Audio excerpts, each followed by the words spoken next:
nombre de la Comisión Permanente de Homenaje a la Gesta del Atlántico Sur, le damos a todos la bienvenida, agradeciéndole que en un día tan inhóspito para concurrir hayan hecho el esfuerzo de acercarse para escuchar la historia de la integralidad de lo que hizo el ejército argentino en Malvinas. No me quiero extender, así que lo dejo al señor presidente agradeciéndole la hospitalidad que va a leer el currículum de los expositores. Muchísimas gracias. Hay momentos que uno necesita buena voz como este, y bueno, puede fallar. Ahí dijo puede fallar, aquí estamos. Señoras y señores, bienvenidos al Plaza Balcarce, que es la sede del Centro Oficiales de las Fuerzas Armadas, una mutual fundada en 1924 por el coronel Manuel Guerrero. Siguieron continuando con la serie de exposiciones a cargo de la Comisión Permanente de Homenaje a la Gesta del Atlántico Sur, que preside el señor teniente coronel. Hoy tenemos el gran honor y el placer de tener al general Rafael Barni y a mi querido amigo el coronel Gustavo Zanella.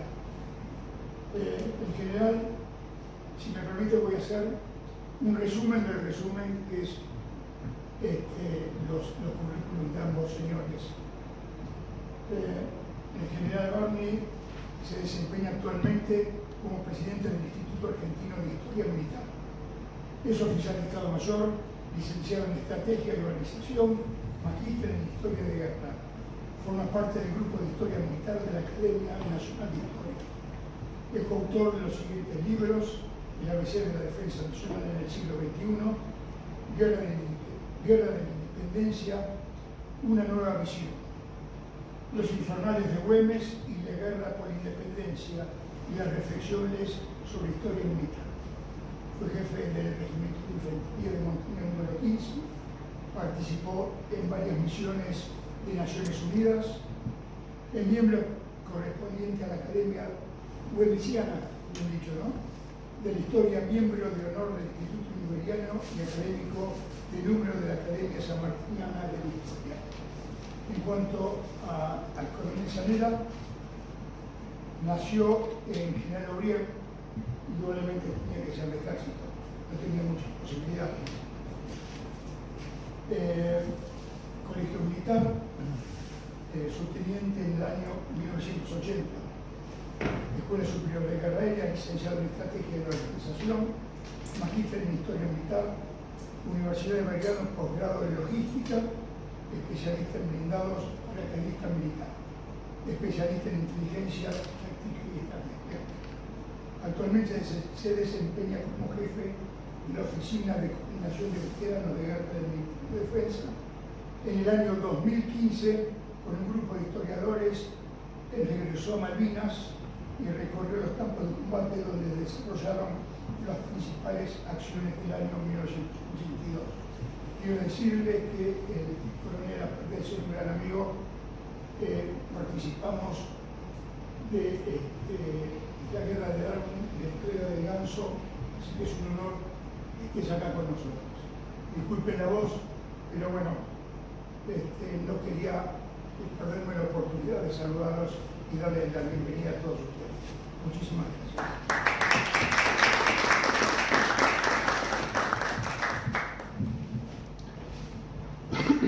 Bueno, muy buenas tardes a todos y en principio muchísimas gracias al señor presidente del Centro de Oficiales de las Fuerzas Armadas por darnos la hospitalidad y poder desarrollar este tema tan importante que es qué hizo el ejército durante la Guerra de Malvinas.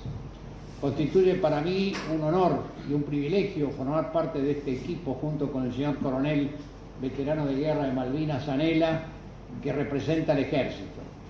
Pero también debo decir que me resulta un poco difícil a veces hablar de este tema tan importante a 40 años de la guerra, cuando yo no soy veterano de guerra de Malvinas, aunque en el flyer haya figurado que soy veterano de guerra de Malvinas. Debo decir que el año pasado el señor teniente coronel Fernández Maguer, que fue además mi jefe de grupo en la escuela de guerra, así que cualquier falla que tenga se la atribuyen al señor teniente coronel, me propuso formar parte de este equipo, ya que no lograba armar un equipo que representara al ejército cuando la Armada y la Fuerza Aérea ya lo tenían constituido. Yo me resistía un poco precisamente por no ser veterano de guerra. Pero siendo el tema de Malvinas, la investigación y la difusión, un tema fundamental del instituto que presido, y por eso que hicimos un congreso por los 35 años de Malvinas en el 2017 y editamos un libro, no participar de esto sería un poco renunciar a mis convicciones. Por eso es que, a pesar de no serlo, estoy en esta circunstancia. Hecho esta aclaración, vamos a presentar el temario del cual vamos a hablar muy sucintamente y tratando de que no dure más de 1 hora en lo posible esta charla y después dejar tiempo para las preguntas correspondientes. Hemos tomado la guerra, como dijo el señor Teniente Coronel Fernández Maguer, en su integralidad, para entender un poco de cada cosa y así entender qué es lo que hizo todo el ejército. Hecha la introducción, el señor Coronel Zanella va a hablar sobre... Vuelvo para atrás. Va a hablar sobre el despliegue del ejército y los efectivos de los combates de San Carlos, Darwin y Praderas del Ganso con mucha autoridad por haber participado precisamente en el mismo. Yo voy a hablar de las operaciones entre el 25 de mayo y el 9 de junio, lo que podríamos llamar el preludio de la batalla de Puerto Argentino, y me voy a referir a algunos aspectos de la Bahía Fox, de la otra isla. Lo mismo va a hacer el coronel con Puerto Howard, que es la otra guarnición de la isla Gran Malvina. Va a volver a retomar el tema el señor coronel con lo que es la esencia de la batalla de Puerto Argentino, Monte Harry, Dos Hermanas y London. Luego me referiré al apoyo a las operaciones y voy a terminar con algunas reflexiones, con algunas conclusiones. Lo dejo pues al señor coronel en uso de la palabra. Gracias, general. Básicamente, muchas gracias al profe y demás para estar en este lugar. Yo me voy a referir rápidamente, todo lo más rápido que pueda manejar para que esto sea rápido y quedemos libradas las preguntas. Voy a hacer hincapié principalmente en el combate de Darwin y Goose Green, que es el que más conozco y el que más he estudiado, y he también compartido experiencia con oficiales ingleses que participaron en este combate. Y voy a hacer un poco una referencia más abierta, más light, sobre los últimos combates. Esto que vemos acá es el despliegue que había en Malvinas específicamente, con las principales guarniciones que estaban en el lugar. Esto es un detalle que, si bien nosotros no lo tenemos en cuenta, lo que está redondeado son cuándo se realizaron las operaciones, en qué tipos de horas de luz había y temperaturas. Como van a ver, es decir, las operaciones en Malvinas se fueron realizando a medida que sí había menos luz y la temperatura iba bajando. Esta es la organización del Teatro de Operaciones de Malvinas. No tiene mucha importancia lo que referió, pero sí nos interesa saber que había un gobernador militar que no tenía el grado de... Era un gobernador justamente porque él iba a representar a la parte civil, iba a gobernar las islas, y a su vez tenía elementos bajo su dependencia. Este es el dispositivo que tenían las fuerzas en Malvinas básicamente. Esto es lo que es Puerto Argentino. Esto hasta el 28 de abril, como ven acá está el Regimiento 4. En ese momento estaba con un frente hacia el sur. Y esto es el resto de las islas. Regimiento 12, Fuerza de Tarea Mercedes. Esto es Puerto Howard, Regimiento 5 y Regimiento 8 en Fox. Estas son las principales acciones que vamos a desarrollar. 21 de mayo desembarque, 27 y 28 de mayo Pradera del Ganso, y después el resto de las acciones en lo que es Puerto Argentino. Combate de San Carlos, el primer enfrentamiento terrestre que hay con efectivos de ejército en el desembarco inglés. Acá básicamente hay un equipo de combate, el equipo de combate es Weber, del Regimiento de Infantería 25.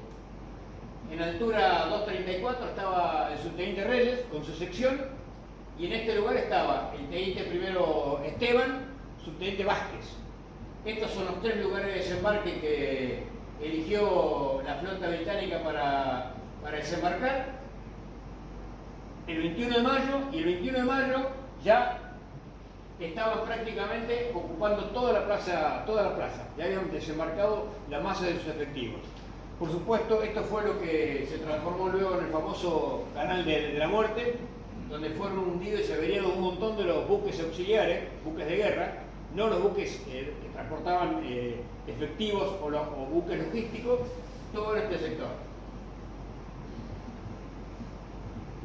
Estas son después las diferentes avances que hubo desde la cabeza de playa en San Carlos. Primero Goose Green, luego por tierra lo que fue Puerto Argentino, donde se libró la batalla y se decide la campaña política de esta guerra. Darwin y Pradera del Ganso. En esta batalla me voy a detener porque digo, la vivimos junto con el brigadier Lema, y en el cual he hecho muchas interrogaciones y me he basado mucho en la bibliografía inglesa, que les aseguro que escriben hasta el mínimo detalle. Cuando digo el mínimo detalle, ubican al hombre en el terreno. Sus libros son bien tácticos, explican básicamente dónde estuvo el hombre, dónde estuvo la sección, qué fue lo que hizo, cada uno de sus elementos. Esto es un tema que, bueno, no se nota muy bien, pero es en el Museo Nacional del Ejército. Ellos determinan que hay 20 batallas importantes en su historia, en su vasta historia militar, ¿no? Acá van a ver batallas de la guerra con Inglaterra, de la guerra con España, Waterloo está por acá, está el Alamein, está el día D, y la número 20, el combate de Darwin y Goose Green. Para ellos es una de las batallas más importantes que tienen dentro de las 20 que marcan su vasta historia militar. Este combate lo marcan como muy importante. Bueno, lo más importante que yo quiero determinar de lo que es el istmo de Darwin, que es totalmente distinta a la geografía que existía en este lugar a que estaba en Puerto Argentino. En Puerto Argentino había alturas, había cerros, había montañas. Acá no existía ninguna altura para defenderse. Estas alturas que figuran acá son alturas de 30 metros. 30 metros para el terreno no es nada. El resto es todo como si fuese una cancha de fútbol, es una llanura, que a la postre fue lo que frenó al regimiento al Para 2 cuando apareció la luz del día. Esto es un caserío y esta es la principal concentración de habitantes, que es Goose Green. Este es el dispositivo inicial que estaba el 2 de mayo, 19 días antes del desembarco, lo que era Goose Green. Acá había una base aérea militar, la BAM Cóndor, donde estaban estacionados aviones Pucará, una pista de tierra, y el regimiento, en este momento, la Fuerza Aérea Mercedes, la responsabilidad que tenía era dar protección a la base aérea. Estaba su compañía al norte, la compañía C en el sur y la compañía B estaba en Puerto Argentino. Además había elementos del regimiento 8, subteniente Aliaga, una sección, y había elementos del regimiento de infantería 25. Esta sección que figura acá, que es la batería nuestra, del teniente Bruno Chanampa, llegó recién a partir del 24 de mayo, 25, 22 de mayo empezaron a llegar los primeros 2 cañones. Así que en este momento no estaba configurado de esta manera. Así que el regimiento tenía misión principal, proteger la base, y como misión secundaria, transformarse en reserva aeromóvil de Puerto Argentino. Esto ya vamos a ir entrando a cómo se produce el combate. Marco esto es San Carlos, estas son las montañas Sasek, marco al Para 2 porque es en definitiva el que recibe la orden de atacar Darwin, Camila Creek porque es donde se va a estacionar el Para 2 la noche antes de iniciar el ataque, donde ellos van a instalar su artillería. Las distancias, a pesar de que uno cree que Malvinas son cortas, es todo lo contrario. Desde acá a Puerto Argentino hay 80 kilómetros. Este es el istmo de Darwin, tiene una extensión de 6 kilómetros por 2 kilómetros de ancho. ¿Por qué ataca el Para 2 Darwin? En principio aquel que leyó el libro de Thompson, el No Picnic, el brigadier mayor Thompson, comandante de una brigada de infantería marina, inicialmente había desistido, había ordenado iniciar un ataque con un objetivo limitado, un ataque para atacar y mantener nada más. Pero cuando hunden el Atlantic Conveyor, que le baja la masa de su apoyo logístico, decide no atacar Darwin y ocuparse del objetivo principal, que era Puerto Argentino. A esta altura, cuando está el brigadier Thompson, todavía no había llegado a la segunda brigada inglesa, y tampoco se había hecho cargo todavía el general Jeremy Moore, que a la postre iba a ser el comandante divisional.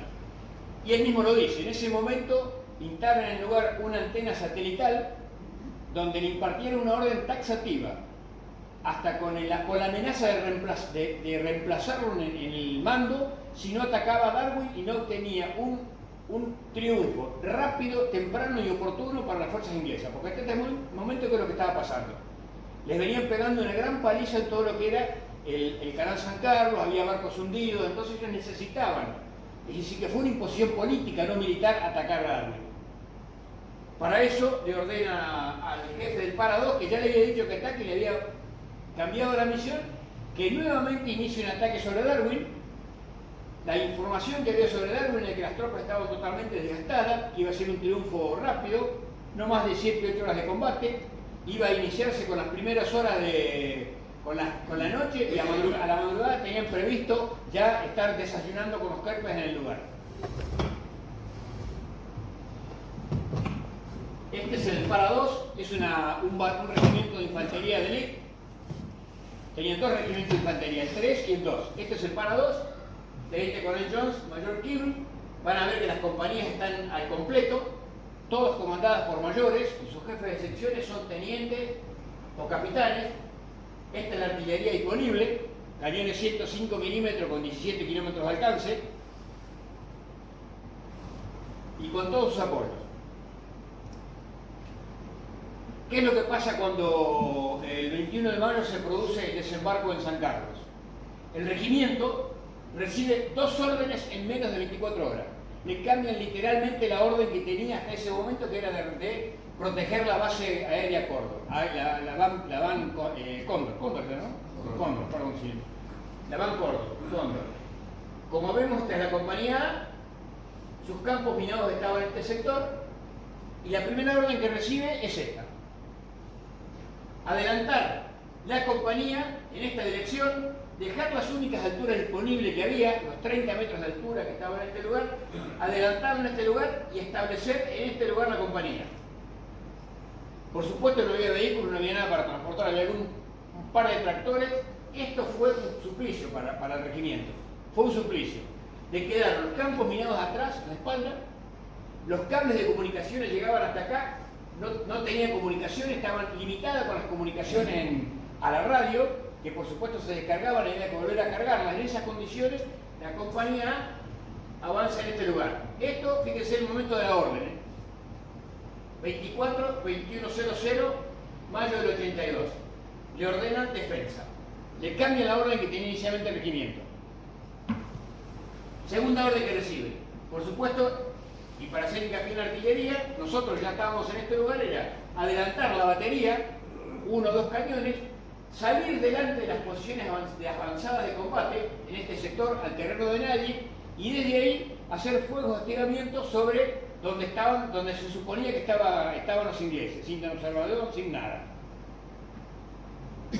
La segunda orden que recibe, miren la fecha, 25:19:00. En menos de 24 horas recibe 2 órdenes distintas.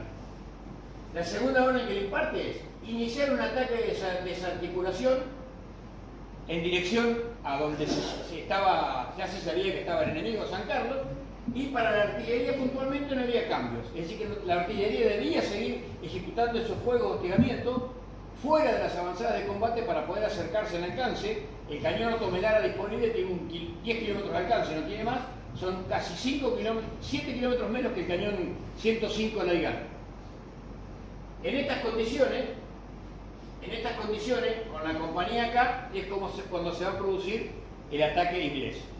Con la compañía, sin comunicaciones, campos minados de retaguardia, iniciando recién sus trincheras, sus posiciones y en el llano, porque la única altura disponible era esta. Van a ver acá, este es el terreno, acá estaba la compañía, va a este lugar, acá están los 30 metros y ese es el lugar donde queda la compañía establecida, prácticamente sobre el llano.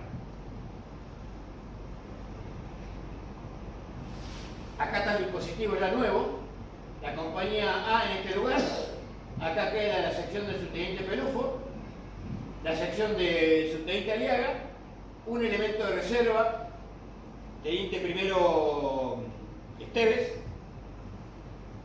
del regimiento 25, una compañía de fuerza aérea, la compañía C del regimiento 12 a retaguardia. Vamos a ver ahora qué es lo que veía.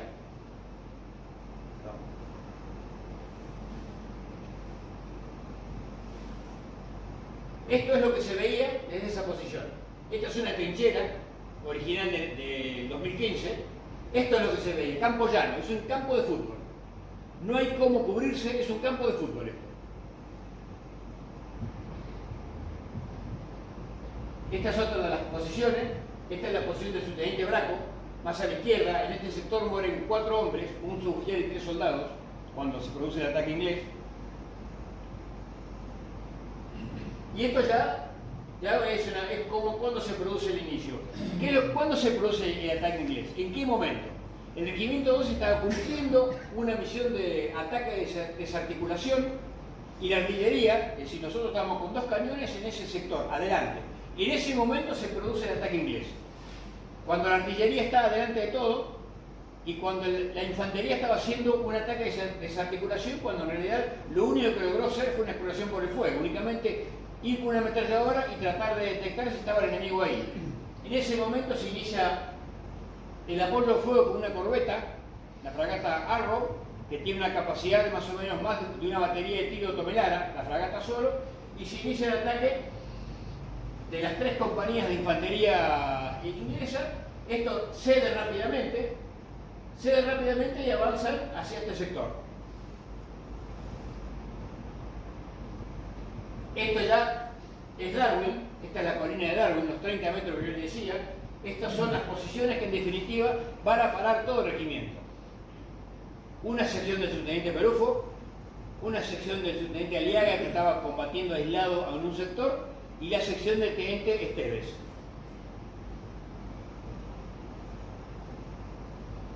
Y esto es lo que se veía desde la colina de 30 metros, desde la altura de 30 metros. Esto es lo que se ve hacia donde venía el enemigo. Bueno, esto es más o menos un detalle de cómo fue produciéndose el ataque inglés.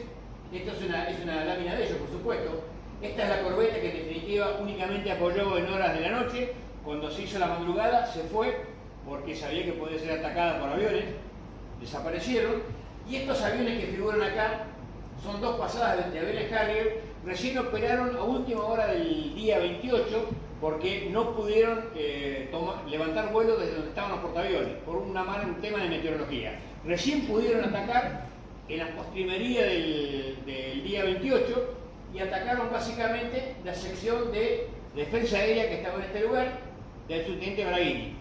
Un cañón de 35 milímetros que apuntaba en esta dirección y mantuvo al regimiento parado varias horas en el terreno.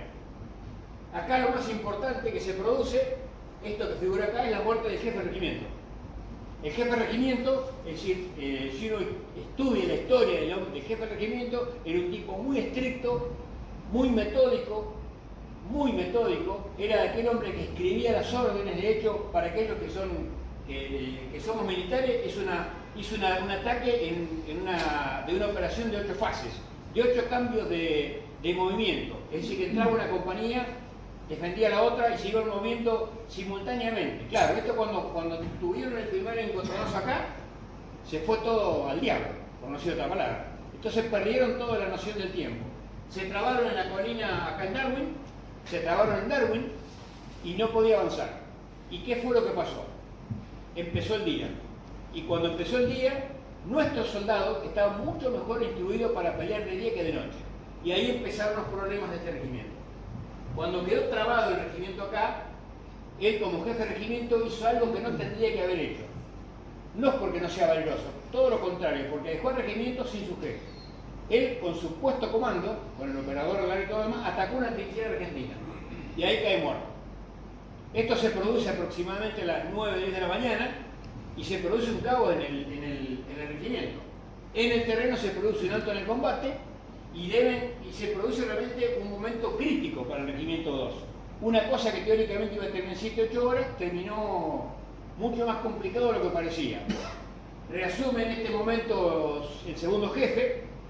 Hay unos problemas internos primero, porque en realidad tenía que haberse hecho cargo el mayor Reis, que era el oficial de artillería, pero se hace cargo el segundo jefe, que estaba en el fondo, en el puesto comando principal, y él tiene una concepción distinta del combate.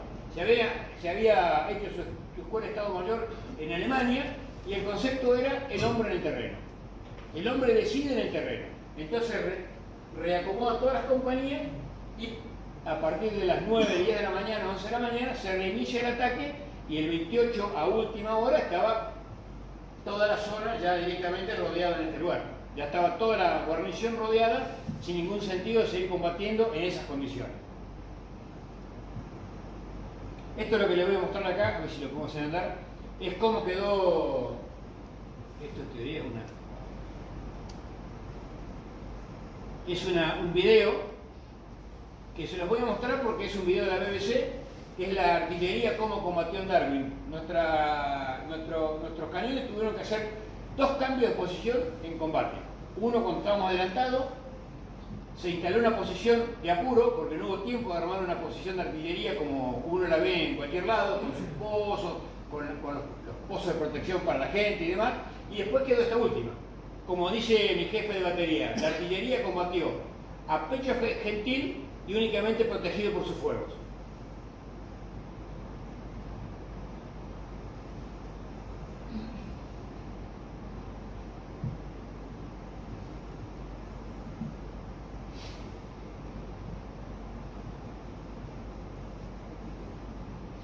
Esta es la última posición de artillería.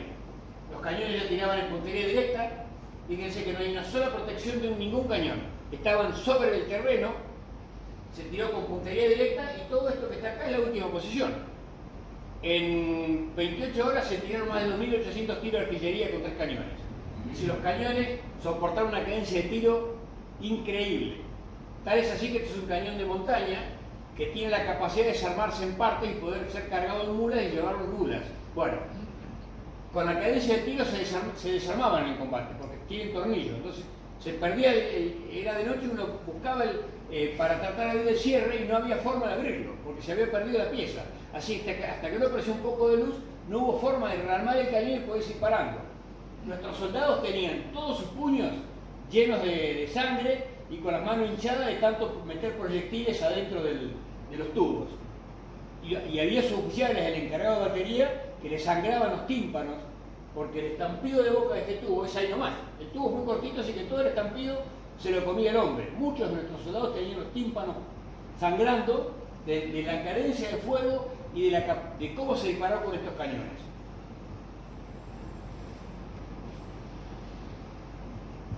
Y esto es algo que quiero destacar puntualmente. Esta debe ser la única operación en conjunto que se hizo ahí en Darwin. ¿Por qué digo? Porque en un momento determinado, vía marítima son enviados 2 cañones, subteniente Navarro de la batería B que venían del puerto argentino, son hundidos en la patrullera del río Iguazú, fueron rescatados por 3 subtenientes y un alférez, 2 subtenientes y un alférez, Navarro, Gómez Centurión y un alférez que fue el que pilotó, no sé quién no sabe quién es, ¿no? Creo que es Brea. Brea. Rescataron estos cañones y fueron empleados en puerto argentino. Cuando Navarro se fue adelante solo, nosotros todavía no habíamos llegado con nosotros los cañones, cuando fue a cumplir esa misión de fuego hostigamiento, se presentó en la bahía un buque, se prestó un buque. Entonces, claro, es detectado por un ROA que estaba en este lugar, detecta el buque, informa al puesto comando, y en el puesto comando no había ningún artillero. Estaba el subteniente Navarro cumpliendo su misión allá 6-7 kilómetros adelante. Había únicamente el jefe de pieza que no sabía apuntar el cañón. Entonces se les pregunta a la tripulación del Monsumen, acá está Gopsevich, Vázquez y Lema, y este es un suboficial del regimiento 4, no recuerdo el apellido ahora, si alguno sabía apuntar el cañón. En algún momento Vázquez dijo, yo fui artillero, hizo algo de artillería, y bueno, movieron el cañón en esta dirección, cargaron un tractor con 16 tiros de artillería y dispararon en esta dirección, con el ROA dirigiendo el tiro como podía. Así que una operación conjunta, Ejército, Fuerza Aérea y la Armada. Todavía la Armada no nos pagó los tiros que tiraron acá. Estamos reclamando 16 tiros de Otto Melara que no nos han devuelto todavía, pero bueno, en algún momento supondremos que lo van a hacer. Y esto, bueno, ya es la caída de Darwin. Se podría hablar mucho más, pero bueno, creo que no tengo nada para acá,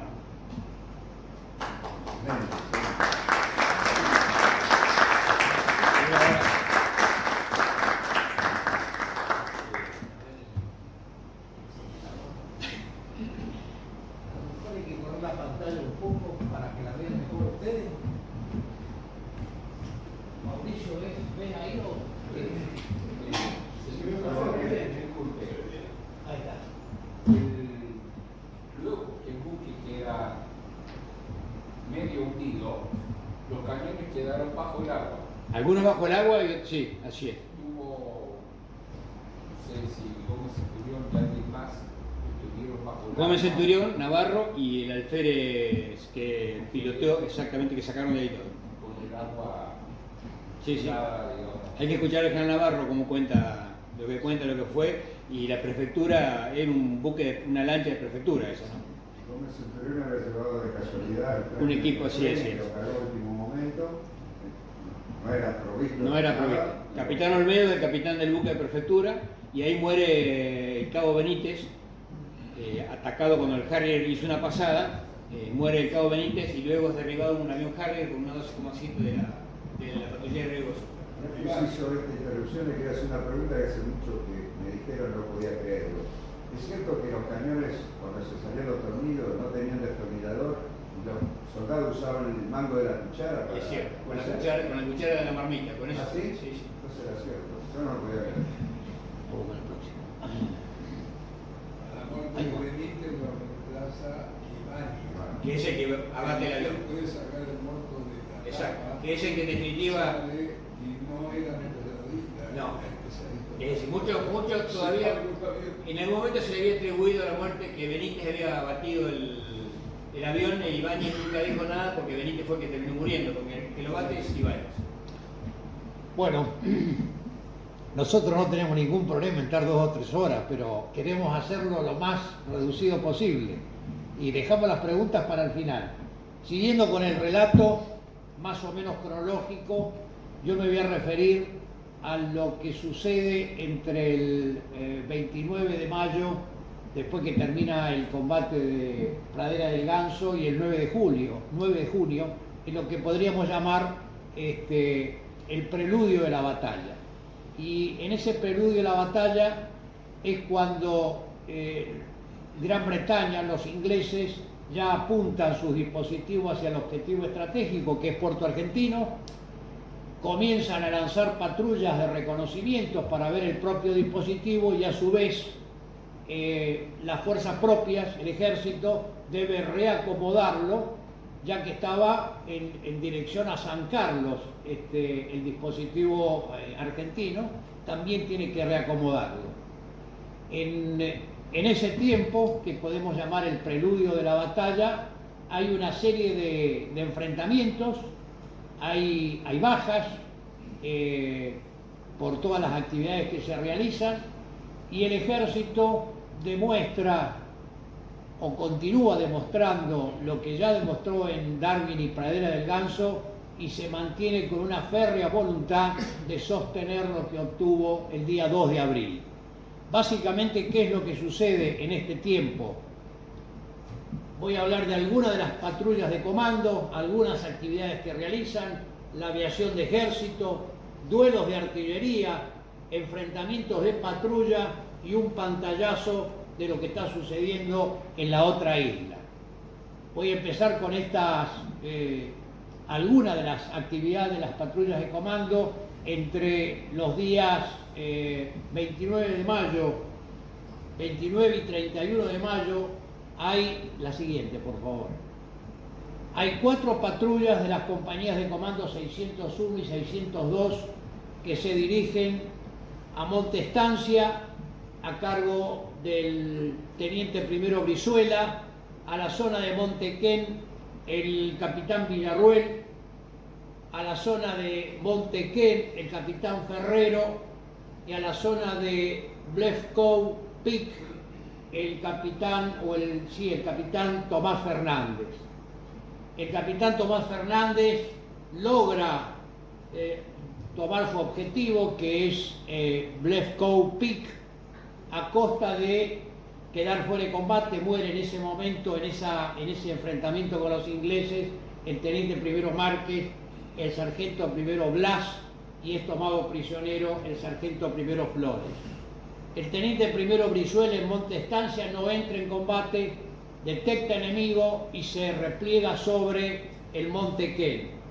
A su vez, la patrulla del capitán Villarruel también detecta fuerzas en la zona de Monte Quén, y al escuchar los disparos de la patrulla del capitán Ferrero, que entra en un combate bastante complicado con una serie de alternativas, logra comunicarse con un helicóptero y le informa: Montequén y Monte Estancia ya están en poder de tropas británicas. Me voy a detener muy breve en la patrulla del capitán Ferrero, que es la que entra en combate, tiene bajas, tiene un herido muy importante que es el sargento primero Viltes, que no puede continuar la marcha. El capitán Ferrero reúne allí las patrullas y toma una decisión que, como yo digo, hay que tener carácter, que es una de las cualidades fundamentales del oficial para tomar esa decisión en esas circunstancias. ¿Qué dice el capitán Ferrero? No puedo arriesgar toda la gente por un herido. En consecuencia, el herido queda en este lugar acompañado por alguien, nos replegamos a Puerto Argentino y luego vendremos a buscarlo. Es una muestra de carácter en una situación sumamente crítica, porque ya habían entrado en combate. Por supuesto que hay muchos voluntarios para acompañarlo al sargento primero Viltes, pero el teniente primero Lauría, que es su pareja de combate, no permite que quede ningún otro, sino que dice: este es privilegio mío, y queda él, y por esa razón luego será condecorado el teniente primero Lauría. Charlando alguna vez con el capitán Ferrero, me cuenta que llega sumamente excitado a Puerto Argentino, y ahí le exige al mayor Rico, jefe de la compañía, que le facilite helicópteros, motos, vehículos para ir a recuperar su gente. Y el mayor Rico le dijo: primero, no me grites; segundo, acabas de entrar en combate, no estás en capacidad de hacer nada, así que andate a dormir, mañana vamos a recuperar la gente, porque tampoco se pueden mover los helicópteros. Efectivamente, Ferrero no duerme en toda la noche, y al día siguiente, junto con otras patrullas de comando, parejas que van en distintas motos, una de esas parejas está presente acá, que es el general Fernández Funes, capitán en ese momento, van hasta la zona y lo recuperan a Lauría y a su herido. Yo resalto realmente esta decisión del capitán Ferrero de tomarla en estas circunstancias. El 31 de mayo, hace escasamente 2 días atrás, se cumplieron 40 años de la patrulla del capitán Garcés a Monte Simons, que también parte con la misión de exploración. Detectan movimientos de helicópteros, detectan movimientos de fuerza, escuchan comunicaciones radiales, y cumplida esa tarea, inician el repliegue a Puerto Argentino. Hay una nevada esa noche, el clima está muy riguroso, tienen que atravesar el arroyo Top Maló, la gente cruza con el agua hasta la cintura.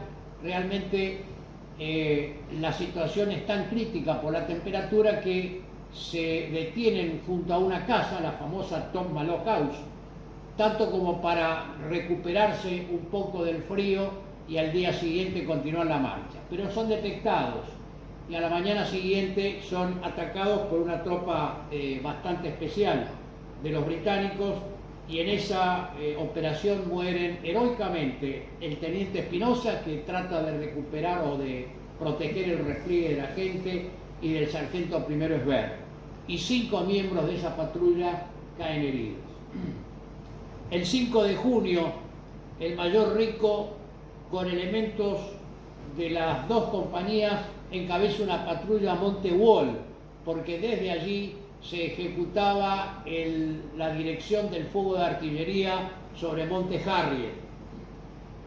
Cuando están próximos a Monte Wall y a requerimiento del mayor Rico, el grupo de artillería 3 ejecuta fuego sobre el monte y luego pasa al asalto las patrullas de comando. Los británicos se repliegan con heridos y allí se obtiene un material bastante importante. El 7 de junio, el capitán Figueroa recibe la información por parte del regimiento 4, que está en Dos Hermanas, y del mayor Jaimet del regimiento 6, que en la zona del puente sobre el río Murrell hay patrullas británicas, hay un movimiento importante de gente. Entonces el capitán Figueroa parte con una patrulla a los efectos de preparar una emboscada, pero son detectados y se produce un combate bastante violento, no hay bajas propias, los británicos se repliegan de ese lugar también con heridos, y entre el material que se recupera, que es muy importante, se encuentran material de radio y las instrucciones para el funcionamiento de las comunicaciones, las IFC, que van a ser vitales para las propias comunicaciones más adelante. El anterior, por favor. Bueno, el cambio del dispositivo. El regimiento 4 tiene que girar su dispositivo, y en esa actividad participa activamente la aviación de ejército.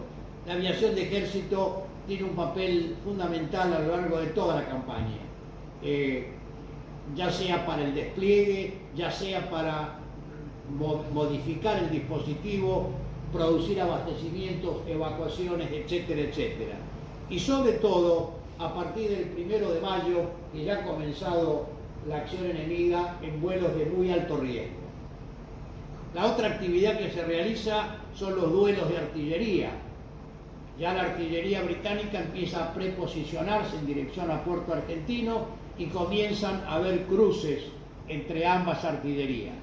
Hablar de duelos es decir que se enfrentan dos similares, y no eran similares.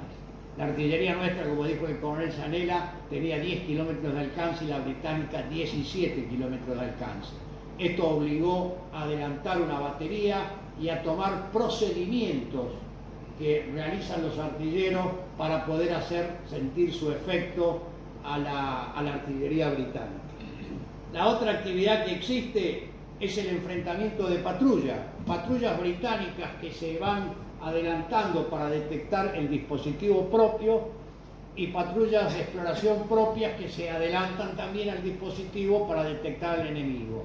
Hay una serie de enfrentamientos, hay bajas, hay heridos en estos enfrentamientos, y para dar un ejemplo, simplemente el Monte Harriet, ocupado por la compañía B del 4, tiene enfrentamientos el día 3, 7, 8 y 9 de junio, tiene un suboficial muerto, tiene 3 heridos, en estos pequeños enfrentamientos de patrulla, que por supuesto están actuando a la gente con el mismo derroche de coraje, de abnegación y de entrega que ya lo había demostrado la Fuerza de Tarea Mercedes en los combates de Pradera del Ganso. Por último, en la otra isla, Bahía Fox, donde está la Fuerza de Tarea Reconquista, Regimiento 8 y Compañía de Ingenieros 9, a partir del 1 de mayo comienzan a recibir, igual que el resto de la otra isla, los bombardeos por parte de la flota o por parte de fragatas que se adelantan, ataques aéreos, reconocimientos de helicópteros. También aquí tienen bajas, que ya las voy a relatar un poco más en detalle más adelante. Y por ese tiempo, en la otra guarnición, en Puerto Howard, hay un enfrentamiento también de una patrulla de comandos al mando del teniente primero Duarte, que haciendo un reconocimiento se enfrenta con una patrulla del SAS, en donde muere el jefe de la patrulla, el capitán Hamilton. y el resto de esa patrulla del SAS es tomado prisionero y conducido a Puerto Howard. El capitán Hamilton es enterrado en Puerto Howard con todos los honores y allí permanece por requerimiento pedido a su esposa en su momento. También acá, desde Puerto Howard, el teniente primero Fernández, con un blowpipe, derriba un avión británico, el piloto es eyectado y es recuperado, y curiosamente estos son los únicos prisioneros, el del SAS y el piloto recuperado, únicos prisioneros de esta guerra. Muy bien, el próximo tema creo que es suyo, mi estimado coronel. Sí,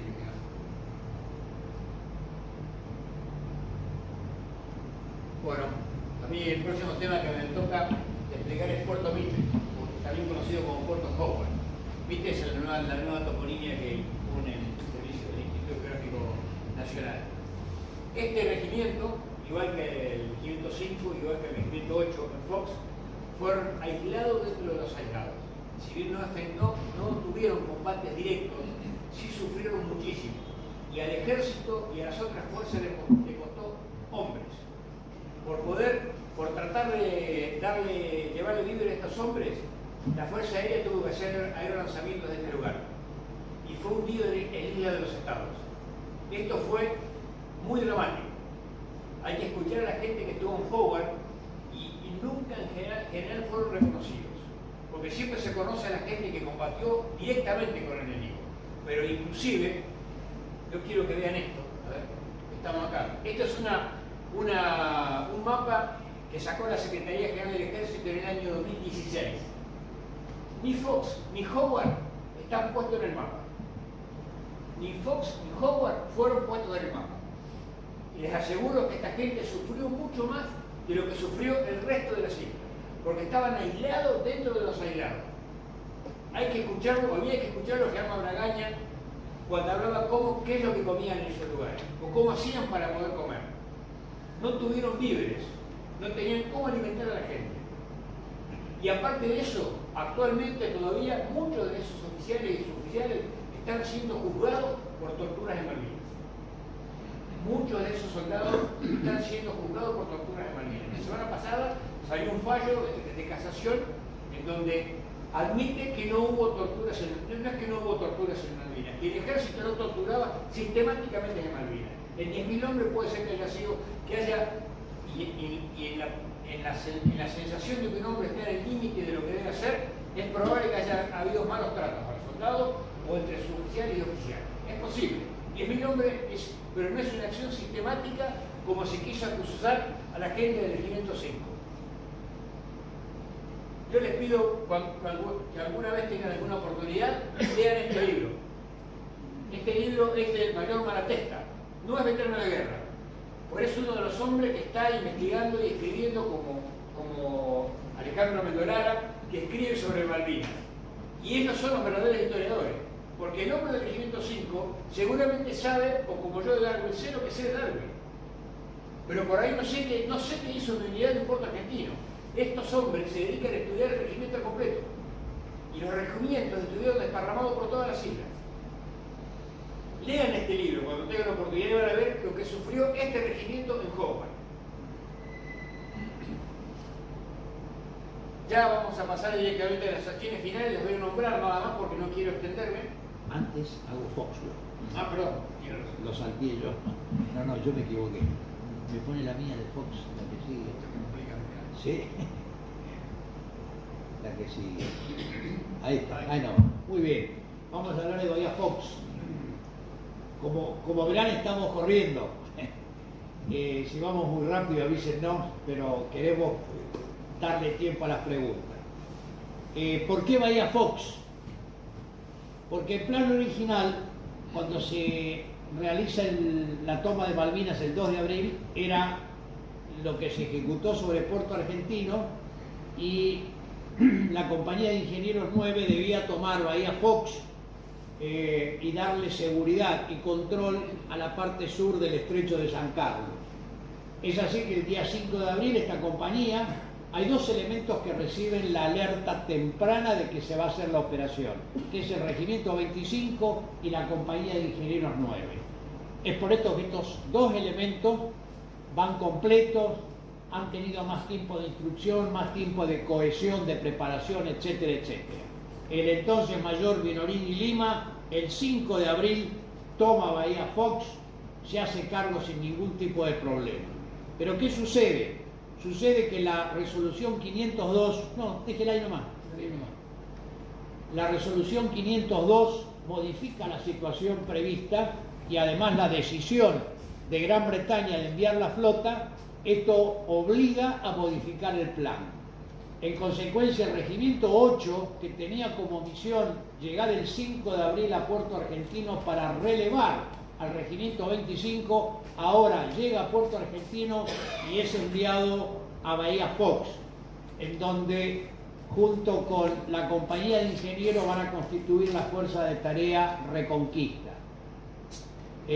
Alrededor del 15 de abril, el Regimiento 8 completa su despliegue sobre Bahía Fox y va la Compañía A, la B, la Comando y la Servicio. Y ahí se constituye, la próxima por favor, se constituye la Fuerza de Tarea Reconquista en dos sectores. El sector verde, en la parte oeste de la Bahía Fox, y el sector topo en la parte este de la Bahía Fox. ¿Cuáles son las características más importantes de este asentamiento? Bueno, lo más importante está donde estaba el Regimiento 8, 23 familias, 10 familias, 23 isleños. El puerto más importante está en el sector de los ingenieros, por eso que ahí queda estacionado, después de ser averiado, el buque Bahía Buen Suceso, y también las tripulaciones de los buques Isla de los Estados, Carcarañá, que han sido hundidos, junto con el Bahía del Buen Suceso, quedan también en este lugar y de alguna forma pasan a formar parte de la Fuerza de Tarea Reconquista. El frente que ocupa esta Fuerza de Tarea es aproximadamente de 6 kilómetros y una profundidad de 2 kilómetros. La Fuerza de Tarea se compone de 800 hombres. Están separados estos dos elementos por esta ría que se podía cruzar en bote cuando había buen tiempo, pero lo normal era hacerlo por vía terrestre por el norte, en donde se demoraba más o menos una hora para poder ir de un lugar a otro. La compañía C del Regimiento 8 es una compañía totalmente movilizada, desde su jefe de compañía hasta el último soldado, que tuvo muchísimas peripecias para organizar esta compañía. Hay un claro oscuro en el tema movilización entre el 78 y el 82. 78, casi conflicto con Chile, el tema movilización estaba aceitado. En el 82 esto no existió y esta compañía tuvo serios problemas para armarse en Comodoro Rivadavia y después para equiparse y llegar a Puerto Argentino, que llega casi sobre fines de abril a Puerto Argentino, con limitaciones de armamento. Hay soldados que no tienen armamento y la masa están cruzando con un cargador en sus fusiles. Para colmo llega a Puerto Argentino y ese jefe de compañía recibe la orden de segregar una sección y agregarla a la Fuerza de Tarea Mercedes. Es la sección del subteniente Aliaga, la famosa sección olvidada que tan bien describe el coronel Scarpinelli en el libro de su mismo nombre. Hay que escucharlo a Scarpinelli y hay que escucharlo al subteniente Aliaga, las peripecias que tuvo que pasar. Bueno, finalmente, el 30 de abril, esta compañía faltante se agrega al Regimiento 8 como reserva. Debo decir de que esta sección Aliaga, que es desprendida del 8 y agregada al 12, combate realmente con una eficacia, con una calidad, con una entereza que vale la pena leer este libro para darse cuenta cómo un subteniente de los egresados a principio de año, profesión 113, tenía no solamente los conocimientos profesionales, sino los valores que tiene que tener un oficial para poder enfrentar lo que enfrentó. La llegada de la compañía C, movilizada a la Fuerza de Tarea Reconquista, crea o aumenta el problema logístico que ya tenían la gente de Bahía Fox. ¿Qué armamento tenía este regimiento? La sección morteros pesados, con 4 morteros pesados de 120 milímetros, se queda con 2 y 2 se los entrega a la compañía de ingenieros. Tiene 4 cañones de 105 sin retroceso, también reparte 2 y 2. Además tiene 4 ametralladoras 12-7 y tiene un cañón Oerlikon sin director de tiro, o sea que se podía usar solamente para tiro terrestre. La situación logística ya era crítica en el mes de abril, por lo que mencionó el coronel Zanella, y se pone mucho más crítica a partir del 1 de mayo por la acción del bloqueo y por la acción naval y aérea en el sector de Bahía Fox. ¿Cuáles son, la que sigue, por favor? ¿Cuáles son las actividades operacionales que ha realizado esta gente en Bahía Fox? Bueno, ha recibido ataques aéreos y bombardeo naval. Serias dificultades, como también lo de la isla Soledad, para preparar sus posiciones. Dicho por el mayor, entonces, Minorini Lima, para hacer un pozo de zorro doble se demoraba una semana y a veces había que usar explosivo para completar la posición. Ejecutaban ambos elementos, ejecutaban patrullas, con todo el problema que significaba mandar una patrulla, porque no tenían mochilas, porque los víveres eran limitados, la sanidad era limitada y esas patrullas por ahí demoraban 24 o 48 horas y eran enviadas a los distintos sectores donde probablemente podían realizar operaciones aeromóviles o desembarcos anfibios. La patrulla más larga fue de 50 kilómetros a Puerto Stephen, hecho por el Regimiento 8 y demoró cerca de 4 días entre ir y volver. La sección exploración de este regimiento, que fue preparada con anticipación por el jefe de regimiento, se ubicó en la altura 307, que está a la entrada de la boca de Bahía Fox, y desde ahí podía observar todo el movimiento del estrecho de San Carlos. A su vez fue la sección privilegiada, se le puede decir, que vio los bombardeos, las acciones en todo momento sobre Bahía Fox. Una sección muy bien instruida por el subteniente o teniente Villanueva en ese entonces, que se relevaban por mitades, una semana cada uno. La compañía de ingenieros 9, de gran actuación, fue la que preparó los campos minados de ambos elementos y además hizo obras de simulación. Una obra muy importante, simuló cañones de 155 milímetros, radares, posiciones simuladas que cumplieron exactamente el rol que cumplen las posiciones de simulada. Es dirigir el fuego de la artillería naval y de la Fuerza Aérea sobre esas posiciones y evitar que ese fuego fuera sobre las posiciones reales. Cuentan los mismos actores que cuando el 14 de junio se produce el relevo por parte de los británicos, se dan cuenta de esas posiciones simuladas, menciona la cantidad de munición mal gastada por las fragatas en las obras simuladas, lo cual significó un menor peso y presión a las propias posiciones. El 8 tuvo 5 muertos, producto de un incendio que se produjo en una casa, un suboficial que pisó un campo minado, y además tuvo una serie de heridos en los bombardeos y enfermos por desnutrición. ¿Cuáles son las conclusiones que uno puede sacar? Lo mismo que decía el coronel Zanella, poco se habla de la Fuerza de Tarea Reconquista de Bahía Fox, y en realidad lo único que diferenciaba a esta gente de la otra es que no entraron en combate directo, que no es poca cosa, por supuesto, pero tuvieron la gran contra de estar totalmente aislados sin poder recibir refuerzos, sin poder recibir apoyo logístico y en caso de tener que entrar en combate sin posibilidad alguna de replegarse a ningún lado o hacer algún tipo de plan alternativo. Este es un detalle que hay que tener en cuenta y el espíritu de esta gente fue siempre la de tener el deseo de entrar en combate.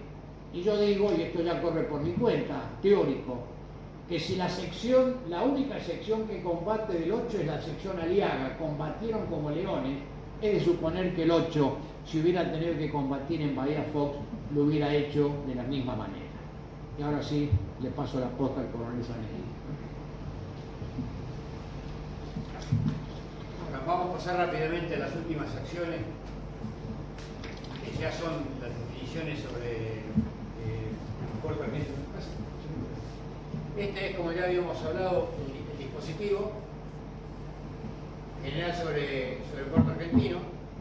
Esto es Dos Hermanas, Harriet, London, Puerto Argentino.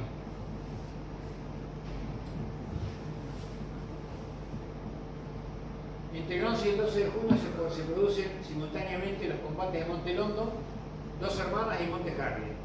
En Monte London, Regimiento 7 de Infantería de La Plata se enfrenta con el 3 Para. Básicamente, es decir, hay un combate muy importante acá. Es uno de los combates que también produce mayor cantidad de muertos, junto con el de Largo y Gubrín, en donde se enfrenta la fuerza del regimiento de la sección del subteniente Baldini y el 3 Para. Este es el Monte London. Hoy actualmente uno va al Monte London y es igual que todos los montes. Hay una cruz y hay un lugar donde se conmemoran todos los muertos. Hay placa con el nombre de todos los muertos. Es un lugar de peregrinación para los ingleses también. Hay una caja, como hay en todos los lugares de combate, una caja que es hermética, en donde uno abre y adentro hay un cuaderno y una lapicera que uno escribe lo que quiera. Un recuerdo. Hay todos los veteranos que pasan por ahí lo hacen. Y London, como está muy cerca de Puerto Argentino, es a la vez un tema de turismo bélico. Es un lugar que es muy recorrido turísticamente, ese lugar, ¿no? Y además ahí, si el que quiere, hay una latita de limpia bronce y un trapo, y el que quiere, limpia las placas de bronce con todos los nombres de los veteranos de los dos bandos que murieron en ese lugar. Eso es London, pero también es Harriet, es Dos Hermanas, es Tumbledon. En todos los lugares está la misma cruz con las mismas características. Y también está el cementerio inglés que está en San Carlos. Uno entra al cementerio inglés donde hay una gran cantidad de muertos ingleses, Jones entre ellos, y también tiene lo mismo. Hay un libro mucho más formal ahí y tiene un temita y tiene lo mismo, exactamente igual. Este es el combate de Monte London, por estos lugares donde avanza el 3 Para y después van hacia el sector de Weyler Ridge, que es a la vez atacado por el Para 2 que había sido empleado en Darwin y es nuevamente empleado en Weyler Ridge. Esto ya es Dos Hermanas y Harriet, Regimiento 4. Acá ataca el Comando 42 y acá el Comando 45 de la Infantería de Marina inglesa. Y estos ya son básicamente los combates finales. Yo no quiero extenderme en estos combates porque habría que entrar muy en detalle y no hay tiempo para hacerlo, ¿no? Creo que esta es la última, si mal no me equivoco. Sí. Bueno, después le voy a pedir mi general, acá tengo un par de fotos que vienen ahora a continuación. Son unas fotos que fueron puestas hace mucho tiempo por medios ingleses y desaparecieron después de las redes, porque básicamente muestran soldados argentinos muertos.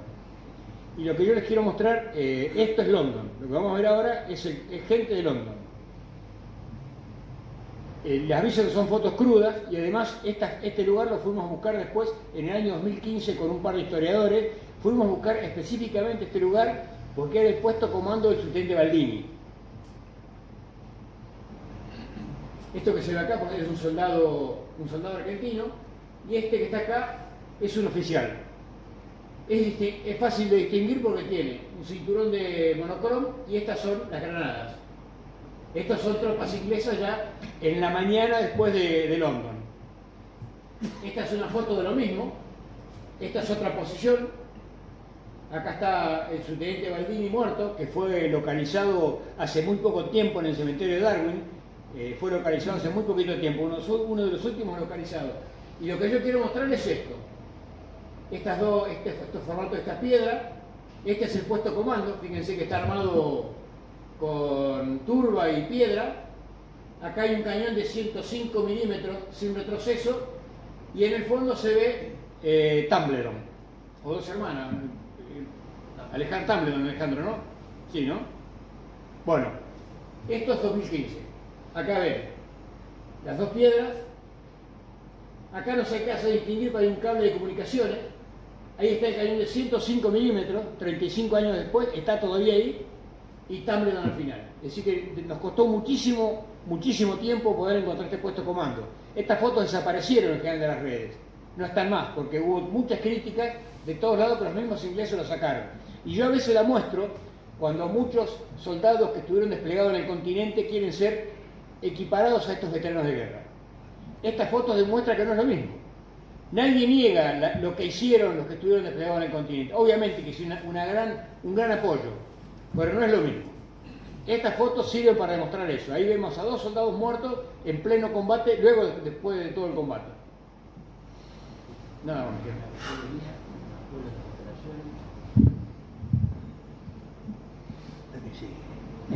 Muy bien. Yo me voy a referir al apoyo a las operaciones. Conocemos la guerra de Malvinas normalmente por las operaciones principales, Monte London, Dos Hermanas, y conocemos a los protagonistas que tuvieron ese lugar.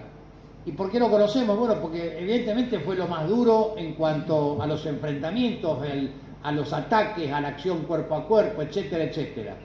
Pero no hay que olvidarse que detrás de toda esta gente hubo una serie de apoyos, sin los cuales no hubiera sido posible que se combatiera como se combatió en las distintas posiciones.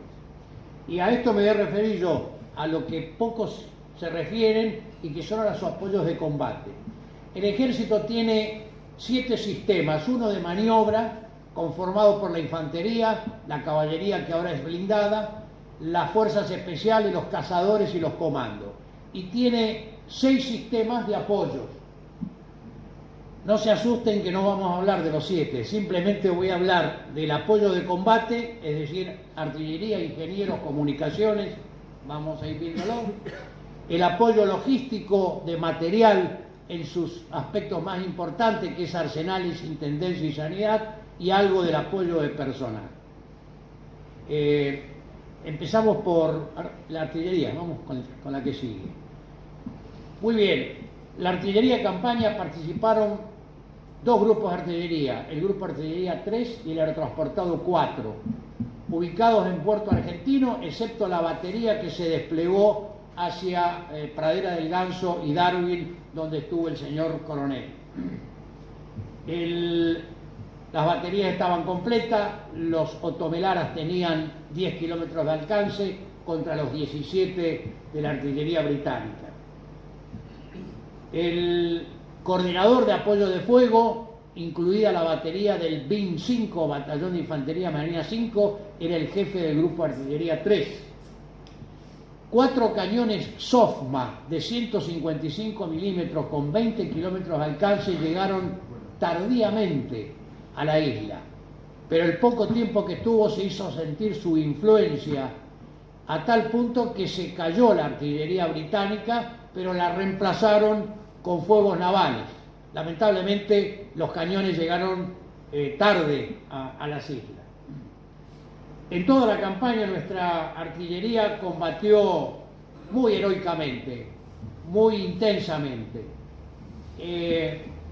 Tuvieron que hacer procedimientos creativos, como adelantar la batería C del GA-3 para que tuvieran un poco más de alcance, o utilizar el procedimiento que una vez se lo escuchó a un artillero de la pieza o de la batería nómade, es decir, una pieza que se adelanta, tira y se repliega, para no ser detectada y a su vez para que pueda alcanzar el alcance que necesitaba.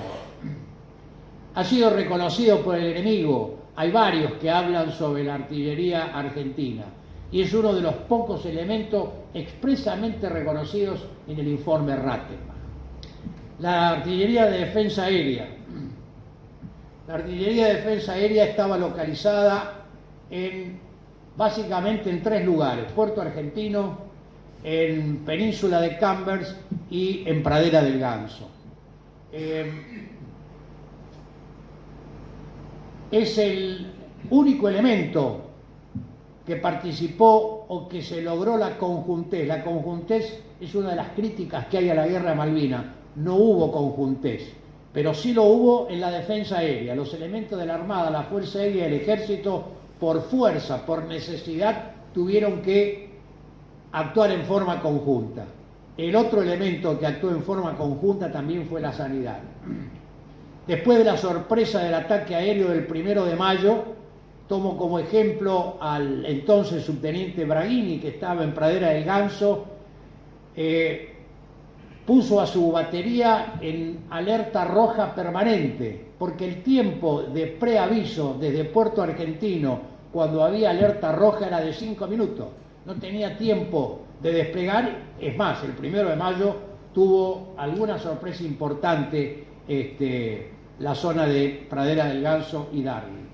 Esto de tener a su gente desplegado en forma permanente en alerta roja, obviamente significó un desgaste mucho mayor de las personas. Y también hay que destacar, como lo vemos en esta imagen, que los operadores de estas piezas de artillería eran los únicos que en el momento en que atacaban los aviones permanecían a cuerpo gentil enfrentando los ataques sin ningún tipo de cubierta, para lo cual hay que tener un temple y un espíritu muy particular. La defensa aérea fue muy efectiva. Tan efectiva fue que después de los problemas que tuvo con la defensa aérea el 1 de mayo, solamente empezó a hacer vuelos de media y alta altura. Y alta altura. Los de baja altura los suspendió, sobre todo en las zonas donde había defensa aérea, porque había notado la efectividad de la defensa aérea. Los ingenieros. El arma de ingeniero es un arma caracterizada por el espíritu de trabajo, el espíritu de sacrificio, y esto por necesidad les ha creado un espíritu de cuerpo muy particular. Es curioso que el reglamento de los ingenieros menciona cuáles son las misiones de los ingenieros, y en la última misión dice combatir como infantería. Yo como infante, cuando leía eso, me reía socarronamente. Los ingenieros como la infantería, jamás. Sin embargo, en Malvinas los ingenieros combatieron como infantería. ¿A dónde? En Monte London, cuando el teniente primero Quiroga, con una sección de ingenieros, recibió la orden del mayor Carrizo de ejecutar un contraataque, lo ejecutó, demoró el avance británico y esto permitió el repliegue de la fuerza. Hicieron muchas tareas los ingenieros, como siempre, en esta campaña. Las más importantes fueron la instalación de campos minados, mejoramiento de posiciones, de transitabilidad, la voladura del puente Fitzroy, del cual ya me voy a referir, y las obras simuladas que les mencioné anteriormente en Bahía Fox.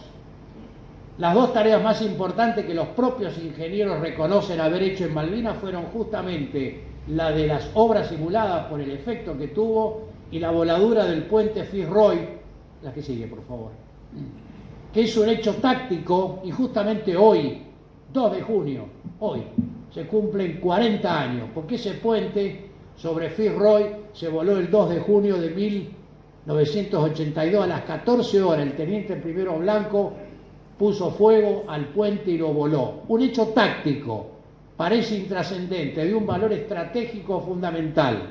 ¿Por qué?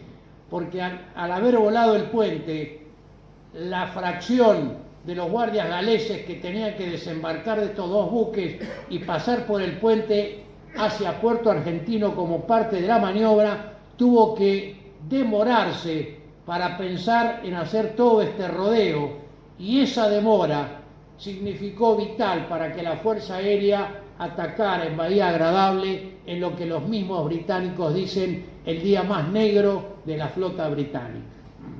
La que sigue, por favor. Las comunicaciones.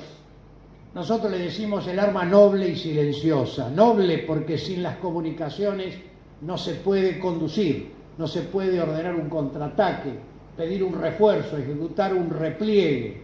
Y silenciosa porque nos acordamos de las comunicaciones cuando no funcionan. Si hay un arma que realmente sintió la influencia tecnológica de todos, sufrimos la tecnología británica en todos los rubros, pero sobre todo en comunicaciones, ya que la tecnología permitió hacer una serie de engaños simulados, permitió detectar con una rapidez increíble cualquier comunicación propia que acto seguido se producía en una eficacia de fuego sobre esa posición. Sin embargo, aquellas IFC que encontró el capitán Figueroa en el puente sobre el río Murrell, cuando fueron analizadas y estudiadas, permitió mejorar y facilitar las propias comunicaciones a pesar de esta diferencia tecnológica. Curiosamente, las comunicaciones más efectivas y más confiables durante la guerra fueron las más antiguas, las alámbricas.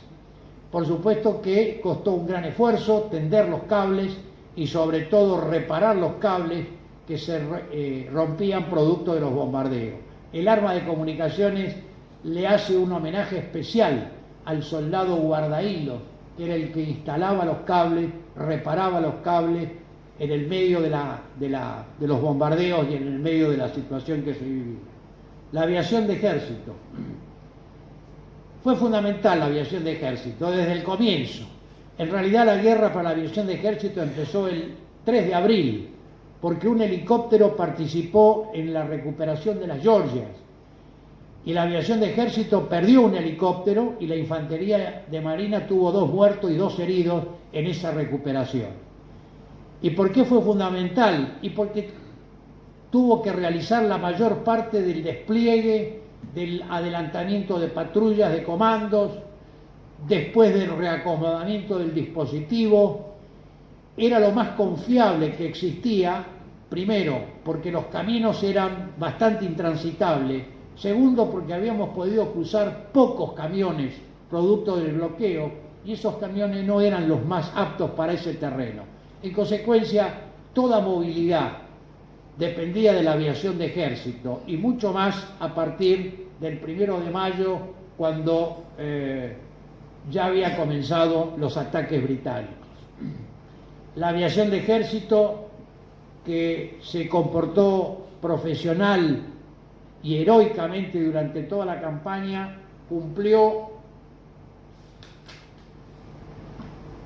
1.200 horas de vuelo y 798 misiones.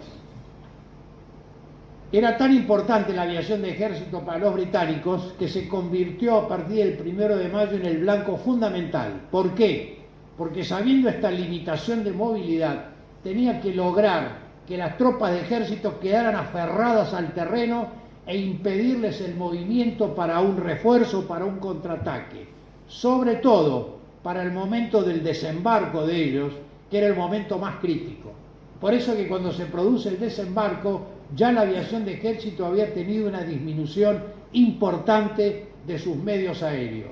Y los británicos cumplieron su objetivo de tener al ejército aferrado a sus posiciones sin posibilidad de desplazar fuerzas. ¿A qué sigue, por favor? Apoyo de inteligencia y de policía militar. 2 elementos que necesitarían hablar media hora cada uno, los voy a resumir en muy poco tiempo. Hubo una sección de inteligencia que la misión principal que cumplió fue la de desbaratar una asociación armada civil que tenían uniformes, tenían armamento, equipos de comunicaciones, quedó desbaratada por esa sección de inteligencia y ese material se pudo aprovechar en las propias fuerzas. Y esta foto, que es tan común verla, es justamente la sección de inteligencia que recibió un misil, destruyó parte y hubo como resultado de esto un oficial herido.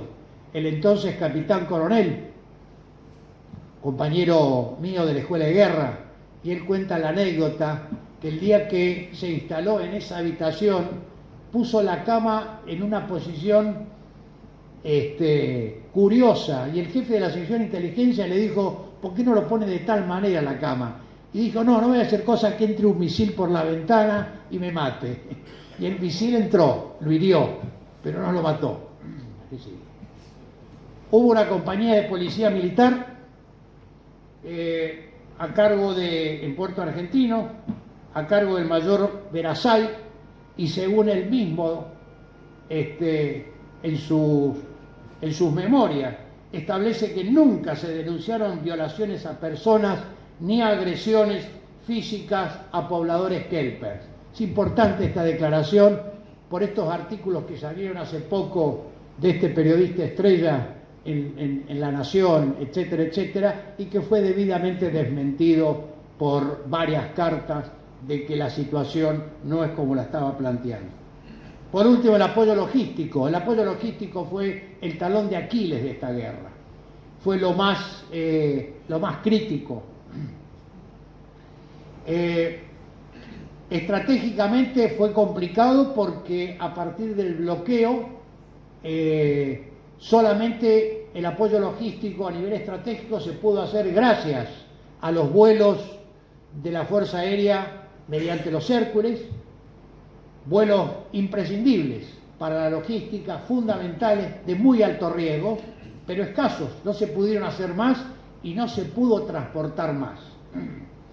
El bloqueo le provocó problemas a todo el mundo. Un detalle que no mencioné en las comunicaciones: los medios de comunicaciones más importantes que tenía el arma de comunicaciones estaban montados sobre vehículos y sobre contenedores, que nunca se pudieron cruzar porque tenían que ser cruzados en barcos y por el bloqueo no lo pudieron hacer. En consecuencia, esta limitación impidió el abastecimiento logístico a nivel estratégico. A nivel táctico el problema no era menor, ya que, por lo que dije anteriormente, no había vehículos, los caminos eran muy dificultosos, los vehículos no eran adecuados. En consecuencia, llevar los abastecimientos hasta la primera línea era bastante complicado. Después de la guerra hubieron comentarios de que los ingleses encontraron en Puerto Argentino y en el aeropuerto los depósitos llenos de víveres. Es probable, es probable. Yo quisiera... ¿Perdón? No, claro, el problema es que alguien me diga cómo hacían esos señores logísticos de las unidades de primera línea, que estaban a no menos de 12 kilómetros de Puerto Argentino, para llevar los abastecimientos hasta la primera línea. Puede ser que la gente de Puerto Argentino no haya tenido problemas de víveres, pero sí toda la primera línea. Y he tomado un pequeño párrafo de uno de los logísticos del Regimiento 4, que estaba en Dos Hermanas y Harriet, capitán Farinella, que relata en su libro, un poco en serio, un poco en chiste. Dice que uno de los inconvenientes era el frío, el fuerte viento y la casi constante lluvia. La olla de la cocina se calentaba en la parte inferior y permanecía totalmente fría en su parte superior. El otro problema era la escasez de leña. Algunos decían que usáramos turba, que es el elemento combustible que, cortado en panes, utilizaban los moradores. El único problema es que estos pedazos de turba necesitaban mucho tiempo para que se sequen.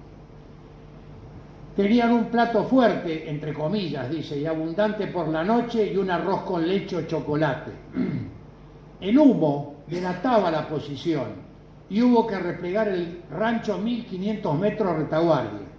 El racionamiento de la cocina rodante llegaba hasta el pie del monte, y desde allí había que bajar a buscar los alimentos y subirlos en los tachos de racionamiento. El enemigo tenía arreglado las distancias, y cuando aparecía la cocina comenzaba su fuego de artillería, con lo cual llegar con el tacho lleno, caliente y el personal sano a las posiciones era una verdadera odisea.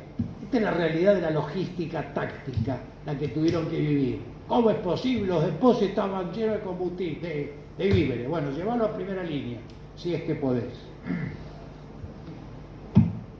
Dentro del apoyo logístico de sanidad, el problema más serio,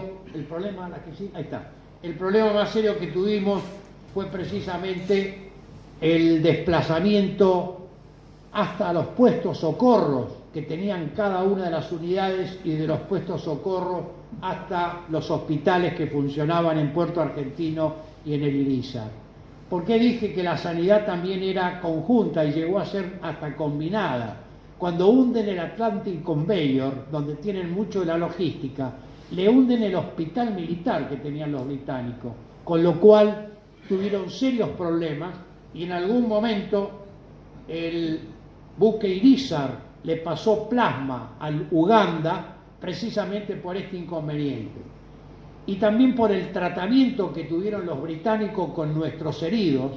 El jefe del hospital militar, el director del hospital militar británico, el capitán médico de la Royal Navy, Rick Jolly, fue condecorado por la República Argentina en su momento. Dentro del apoyo de personal, solamente un breve concepto, dos aspectos que jugaron en este apoyo. Los capellanes que tenían cada unidad jugaron un papel fundamental con su apoyo espiritual, su acercamiento a la gente y sirvió de gran consuelo y de gran apoyo. No por nada todos nuestros soldados tenían colgado al cuello el rosario y lo rezaban a diario y esto fue un elemento que cumplió un papel fundamental. Y el otro tema es la correspondencia. A veces se quejan que la correspondencia llegaba, que no llegaba, que todas las encomiendas que se prepararon. Señores, con la limitación que había de transporte, las encomiendas y la correspondencia pasó a quinta prioridad. Esta es la razón por la cual la correspondencia no llegó como se pretendía. Y voy a cerrar, la que sigue, que creo que es la última, voy a cerrar con algunas pequeñas reflexiones. ¿Quiere que paremos, mi querido coronel? No. 5 minutos y cierro. La decisión de una guerra normalmente se va a producir en la tierra, que es el hábitat natural del ser humano. Difícilmente las fuerzas aéreas, señor brigadier, no tengo nada contra la fuerza aérea, o la armada, difícilmente por sí solas puedan decidir una campaña o decidir una guerra. Fundamentales en una guerra por su acción conjunta y su apoyo. Pero es precisamente las tropas terrestres las que definen una campaña o una guerra.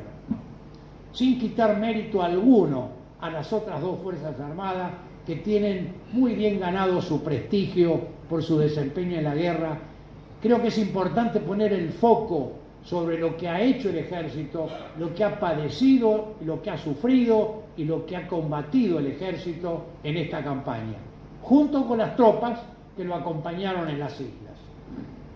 Tuvo que soportar 74 días en ese terreno inhóspito y con un clima bastante terrible. Y a partir del 1 de mayo, además de la incertidumbre y ese sufrimiento, el acoso y el hostigamiento permanente de la artillería naval y de la Fuerza Aérea. Y además, en los combates finales, la violencia de esos ataques finales con un riesgo cierto de perder la vida y un altísimo nivel de estrés. El ejército argentino, en comparación con las otras Fuerzas Armadas, ha demorado bastante más tiempo, sus veteranos de guerra, en poder escribir y poder hablar sobre sus vivencias. Esta demora que ha tenido en hacer pública, no en todos los casos, pero sí en la mayoría, a mi entender, se deben a dos motivos. Primero, a un relato sin fundamentos de que la causa de la derrota fue el ejército y que el responsable de la derrota el ejército. Es un relato sin fundamentos, pero que se ha propagado en la cultura argentina, lamentablemente. Y la segunda razón es el alto estrés postraumático que sufrió el combatiente que estuvo en la parte terrestre. Estos dos ingredientes hicieron que el veterano de guerra de ejército haya demorado más tiempo, le haya costado más poder hablar sobre sus vivencias, relatarlas y nosotros enterarnos de las mismas.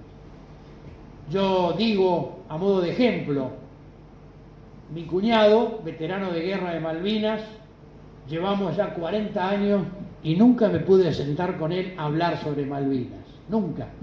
Recién ahora, porque tiene nietos y los nietos le han pedido que vaya a la escuela a hablar, desliza algún comentario.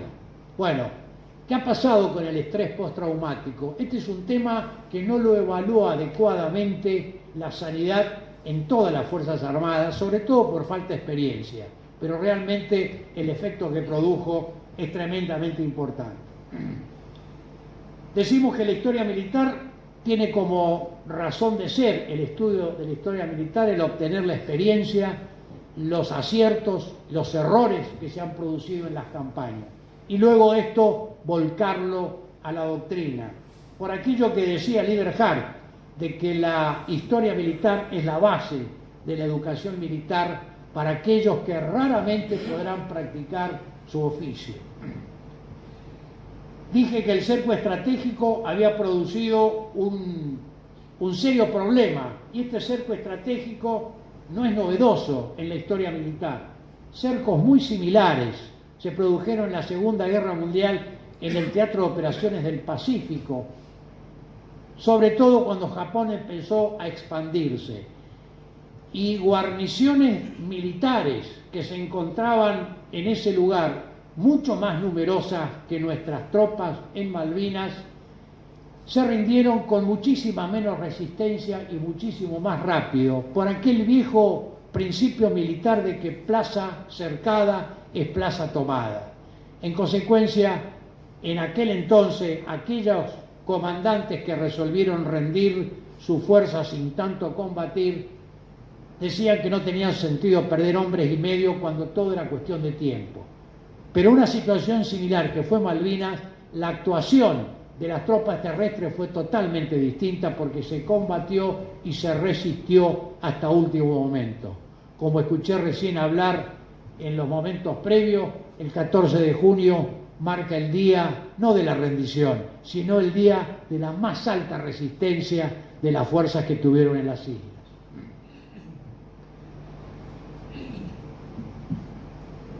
Nunca mejor puesto el nombre de La savia de la guerra, que es el título de un libro que escribe el brigadier Thompson años después de la guerra. Nunca mejor puesto a esta área de la conducción.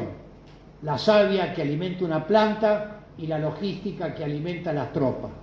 Bueno, el canal por donde confluía esa savia era muy estrecho, como expresé recién, de gran valor, hecho por la Fuerza Aérea con sus aviones, pero no alcanzaba a cubrir o abastecer todo lo necesario.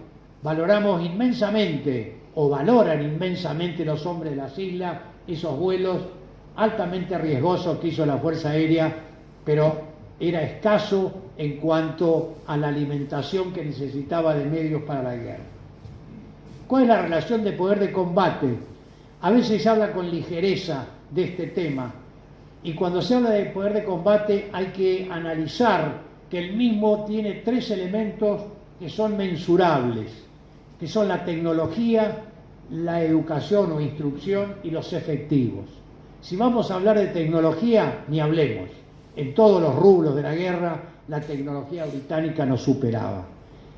En cuanto al entrenamiento, los británicos forman parte de la OTAN, que se entrenan todos los años por fracciones orgánicas, lo que le permite el conocimiento, la cohesión y la coordinación, fundamental para el momento de las operaciones.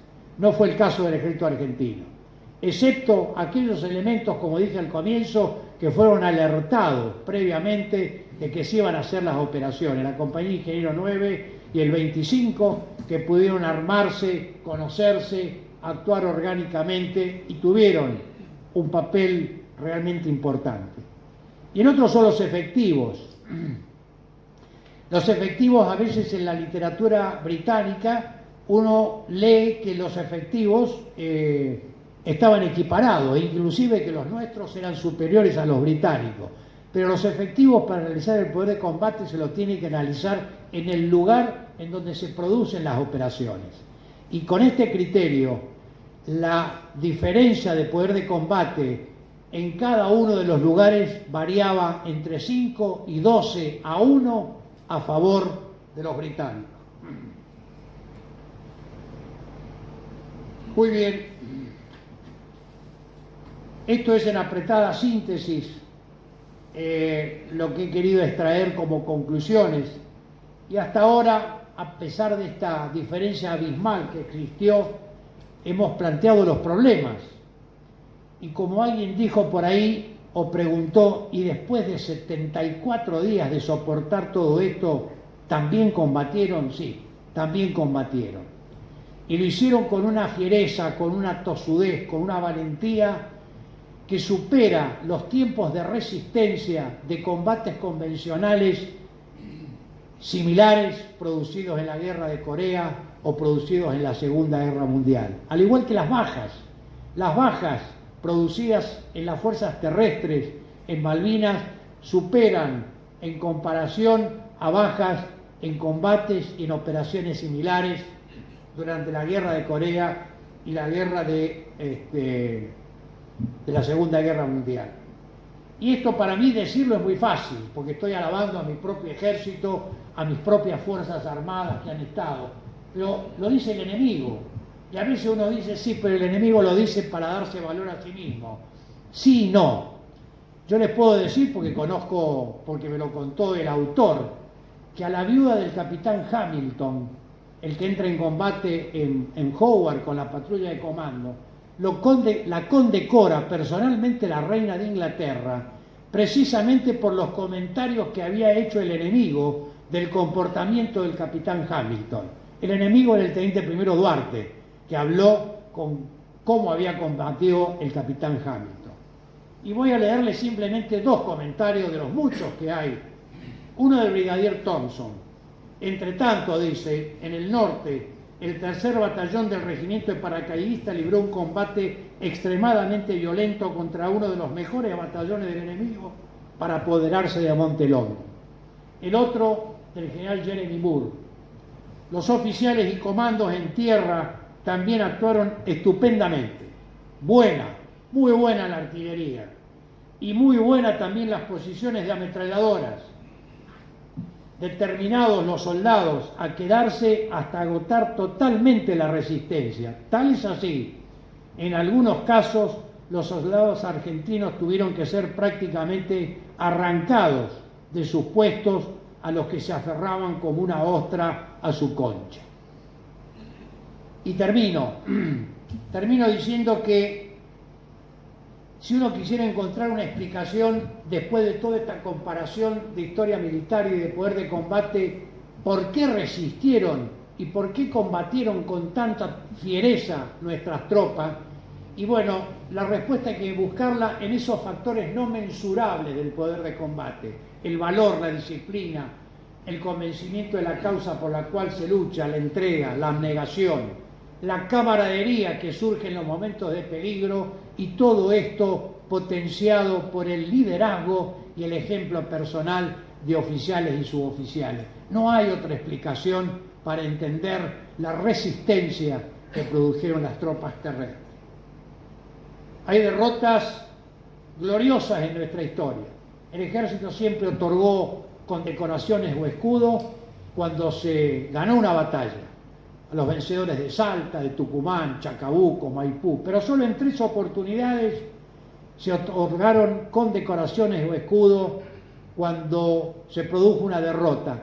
Y el ejército lo otorgó precisamente por la forma en que esa gente combatió.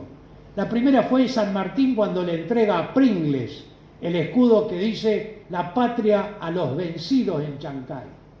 El segundo, en Curupaití, derrota terrible de las fuerzas de la Triple Alianza. ¿Qué dice el escudo? Honor al valor y disciplina. Y el tercero, señores, es a los bravos de Malvinas. Es la tercera vez que el ejército otorga, después de una derrota, una condecoración o un escudo. Hay numerosos actos de valor y de coraje en esta guerra, numerosos. Y nos vamos enterando a medida que los veteranos van hablando y los vamos escuchando.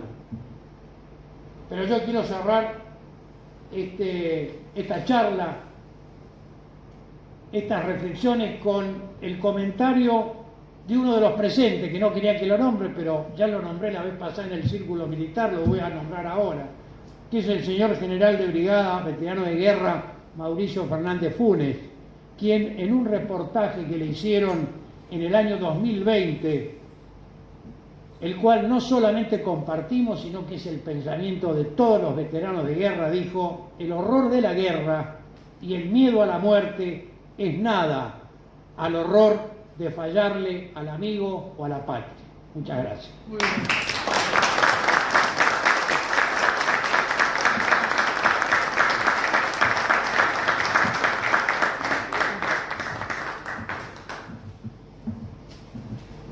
Si me permiten, quería que iba a estar mejor que vos, pero bueno. Vamos a iniciar el micrófono, iba a iniciar las preguntas y como es mi costumbre voy a hacer la primera. Hay una operación transportada muy interesante, muy bien realizada al sur de Darwin en el último día de combate, que sinceramente nunca escuché su desarrollo final y las explicaciones de la misma. Mi estimado coronel, si tenemos alguna precisión de esa operación, que tácticamente fue excelente, pero no sé si tuvo el peso estratégico necesario. Sí, fue excelente. Es el traslado de la compañía, de la otra compañía del Regimiento 12 al sur de Darwin, ya cuando estaba al sur de Goose Green, cuando ya estaba prácticamente la plaza rodeada, pero logran conectarse con la guarnición cuando ya estaba tomada la decisión de rendir la plaza. Es decir, que llegó una compañía prácticamente al completo y no fue empleada después en el dispositivo posterior, ¿no? ¿Alguna pregunta, señor? Sí, yo quería hacer una aclaración y un comentario nada más.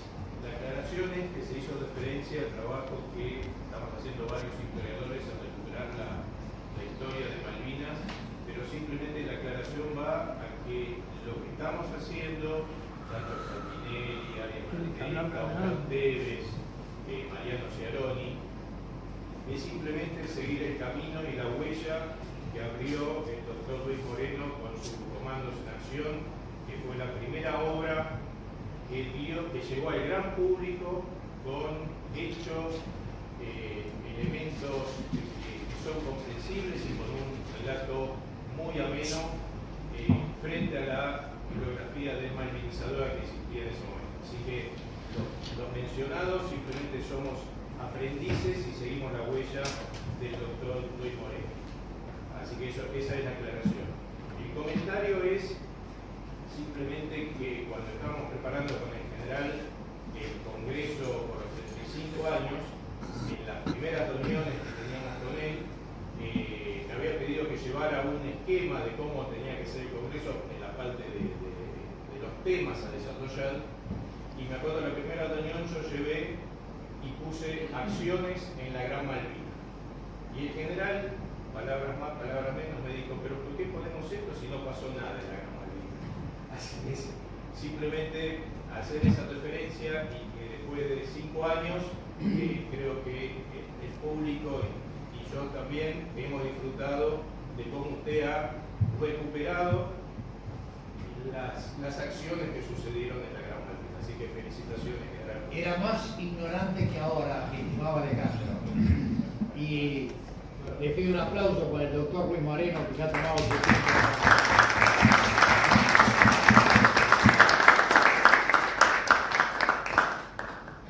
¿Alguna otra pregunta? Una situación. Los cañones son más de 155, no sé, también estoy con Sí, sí. la misma línea. No vamos a salir más a la noche.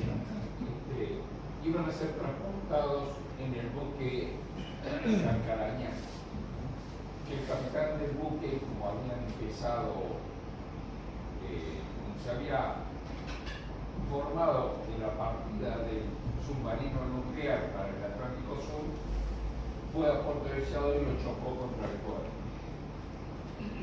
Esos cañones... Perdón. No fue el Carcarañá. No, el Carcarañá es de No, Córdoba. Perdón, porque el capitán de la Lichine, O el deseado. que era mi amigo, que falleció, discúlpeme, pero me tocó el alma porque el capitán de la Lichine, el capitán del Carcarañá, tuvo una misión excelente como capitán. Perdón, pero quería aclarar. El nombre es corto, lamentablemente. Sí. Esos cañones fueron llevados en camiones a Comodoro Rivadavia. Y después estaba la decisión. ¿Cuántos llevamos?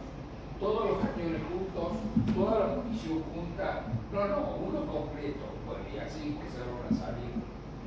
Porque había un acá lleno de cartitas y cosas borradas. Y uno preguntaba a Malvina, ¿qué llevamos? Balas y comida. Bueno, balas y comida. Y fueron, empezaron a viajar los hombres.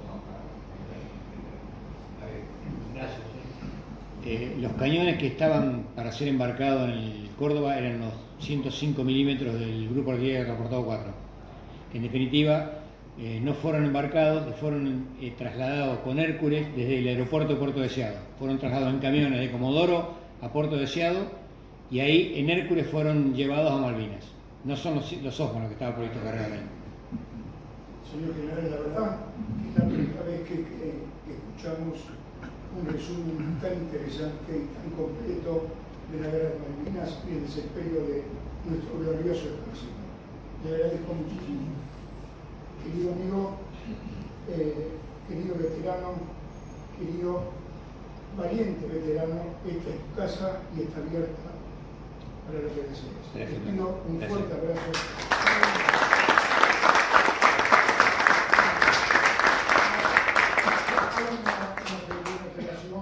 El señor general en sus conclusiones deja la ventana abierta para la discusión en algunos temas. Pero bueno, seguramente vamos a tener oportunidad para charlar. Gracias, señor.